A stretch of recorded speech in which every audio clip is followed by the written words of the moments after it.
Good morning, everyone. It's December 4th, 2018. I'm here at Zero Hedge, the end of the beginning.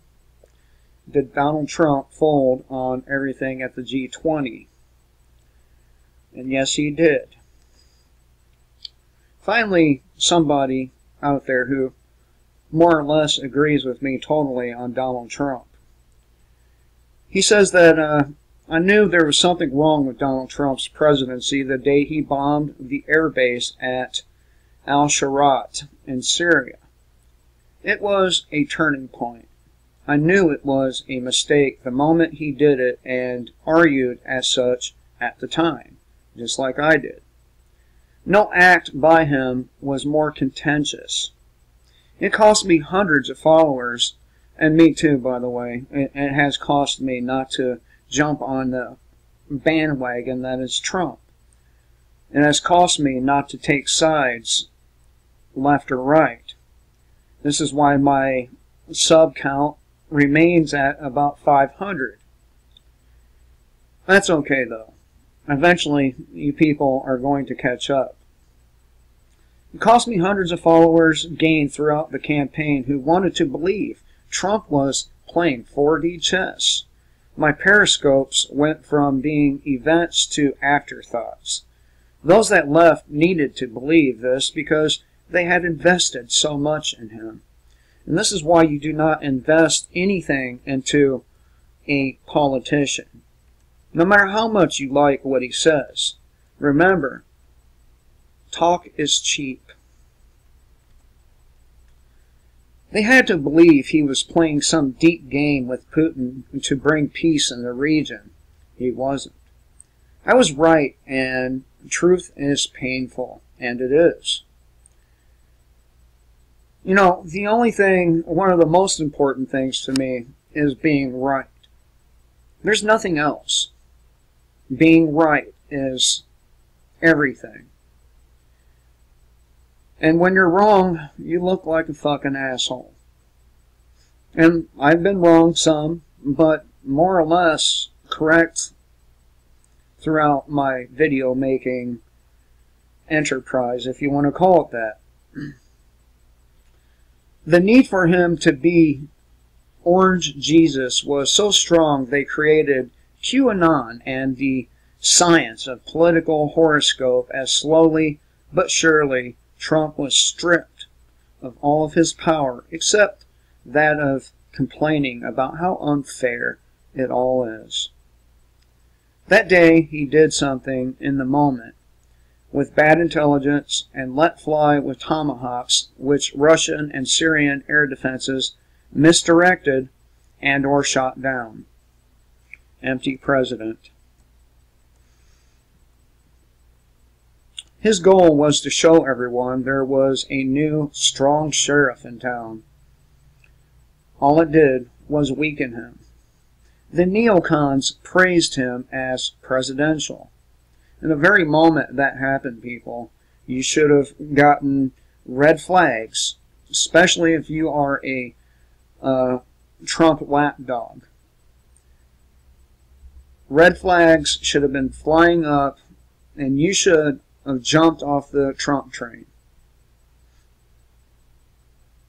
When the neocons praised him as being presidential. They began to get their hooks in him then, but truly Trump was destroyed before he took office, giving up Michael Flynn, expelling Russian diplomats, and compromising his cabinet picks. Because war-making, or making war, is the only true test of a president to the laptop bombarders who control foreign policy. With that one act, Trump's days as an independent agent in D.C. were numbered.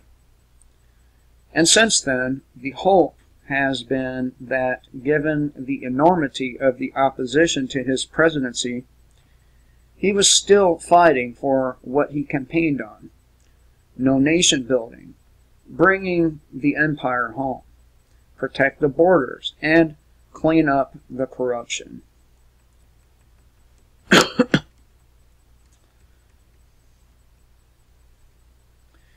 He's made a few minor changes, but it hasn't been enough to change the course of this country and, by extension, the world.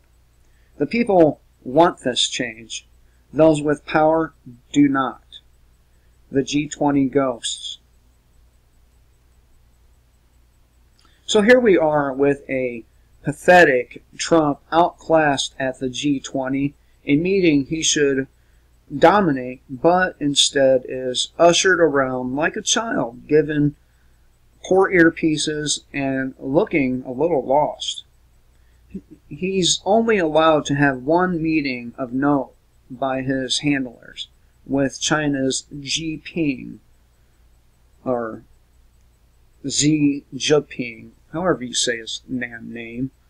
Fucking Chinese people with their strange names. The same with the Muslims. Well, who the fuck can pronounce that shit other than other Muslims? Because that meeting wasn't going to end with anything damaging to the long-term plan, Trump's tariffs game is tired, and all it will do is hasten the demise of U.S. competitiveness in the very industries he wants us to be competitive in.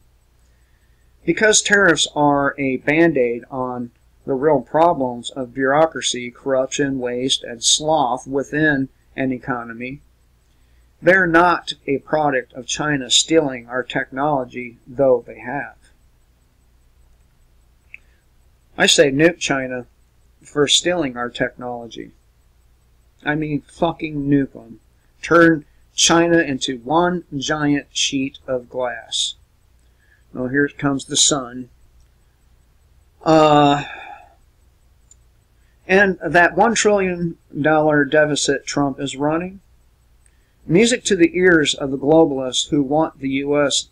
brought low. More military spending, more boondoggles.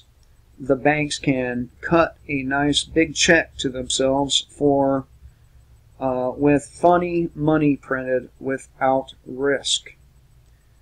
This can go on for a few more years until it doesn't matter anymore. Trump's folding on meeting Putin is the final nail in his presidency's coffin. He's not even allowed to make statements on this issue anymore. That's for Sarah Sanders. Mike Pompeo, he has something totally different. And John Bolthead, we all know these Trump are these swamp creatures. Mike Pompeo, John Bolton. You know, the grown-ups in the room. No, Putin and Trump met once, and when they weren't supposed to, and since then, Trump has been getting smaller and smaller. Sure, he held some rallies for the midterms to shore up his base for a few weeks while the Democrats stole more than a dozen House seats, three governorships, and a couple of Senate seats, but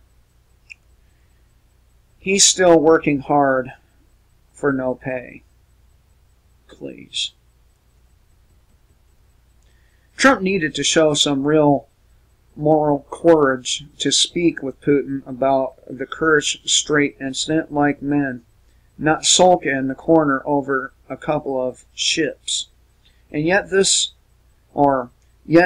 his still throws his full support. See, they fucking completely messed up that wording. Yet he still throws his full support behind a butcher like Mohammed bin Salman because arms sales and Iran. Putin, for his part, makes no bones about doing business with the Saudis. He knows that bin Salman is creating a quagmire for Trump while driving the U.S. and European deep state mad. Hence, Putin refuses to apologize for thwarting our plans to overthrow him in Russia and steal Ukraine. Time enough to win. For this, Secretary of Defense James Mattis calls Putin a slow learner. This is a flat-out threat that Mattis has more coming Putin's way. But in fact, it is Mattis who is the slow learner, since he still thinks Putin isn't 3 steps ahead of him, which he is. The game is all about time and money. And thanks to Mattis and yes, Trump, Putin will win the war of attrition he is playing. Because that is what has been going on here from the beginning, Iran, China, and Russia know what the U.S. power brokers want, and they knew Trump would always cave to them. Of course he will, because he owes them billions of dollars. I mean, how can anyone with any kind of fucking brain in their skulls say with a straight face Donald Trump is going to do anything against the deep state when he owes them motherfuckers billions and billions of dollars? You know, Mike Adams, Alex Jones, Lisa Haven, Sean from the SGT report, and so on and so forth.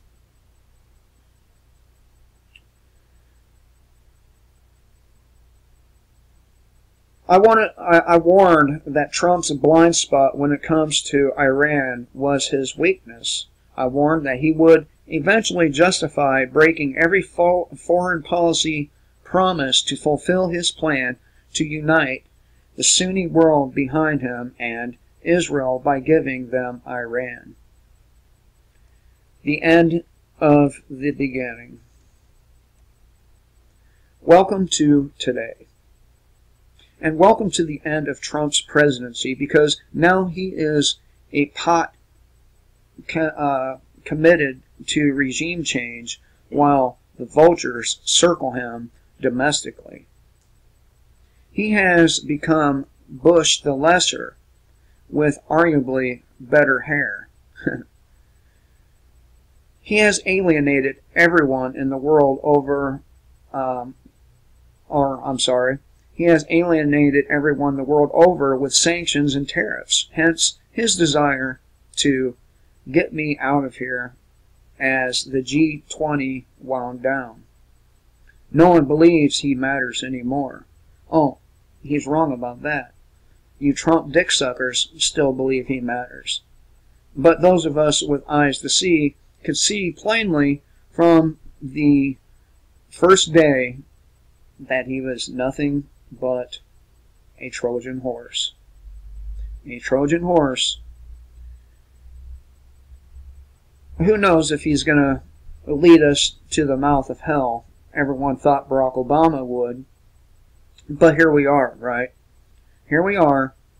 No mouth of hell, no shit hit the fan, just more of the same tired shit. And it's no wonder that people like myself, and among others, pray daily for the shit to hit the fan so this gridlock, this more of the same bullshit, ends.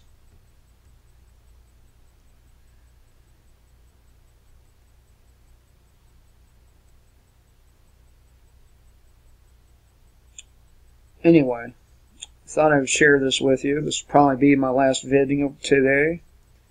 Probably. Unless I see something else worth talking about, it will be. Till next time, kill the state before the state kills you.